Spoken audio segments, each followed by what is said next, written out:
ഇതേ ബോധ്യം തന്നെയാണ് എനിക്കും കിട്ടിയത്. ഇതൊരു ആദ്യത്തെ അറിവാണ്. നമ്മൾ സാധാരണ അറിഞ്ഞു വെച്ചിരിക്കുന്നത് ആദത്തെയും ഹവ്വയെയും ശിക്ഷിച്ച് ഏദൻ തോട്ടത്തിന് പുറത്താക്കി.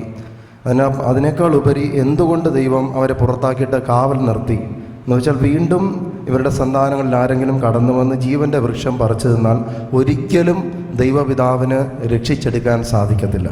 അപ്പം ഇതിൽ നിന്ന് ദൈവപിതാവിന് തൻ്റെ സൃഷ്ടിയോടുള്ള ആഴമായ സ്നേഹം എത്രമാത്രമാണെന്ന് വെളിപ്പെട്ട് കിട്ടി. രണ്ടാമതായി കിട്ടിയ ബോധ്യം, ദൈവം മനുഷ്യനെ അനശ്വരതയ്ക്ക് വേണ്ടി സൃഷ്ടിച്ചു. ഒരു വചനഭാഗത്ത് എവിടെ വായിച്ചതാണ്, അവർ ദൈവങ്ങളെന്ന് വിളിക്കപ്പെടും. അപ്പോൾ ആദത്തെ ദൈവം സൃഷ്ടിച്ചപ്പോൾ തന്നെപ്പോലെ തന്നെ, താൻ എങ്ങനെയാണോ അതേപോലെ തന്നെ ആദത്തെ സൃഷ്ടിച്ചു. നമ്മളായ എല്ലാവരും ദൈവത്തെ പോലെ ആകണമെന്നുള്ള ആ ഒരു വലിയ ബോധ്യം, ഈ രണ്ട് ബോധ്യങ്ങളാണ് എനിക്ക് കിട്ടിയത്.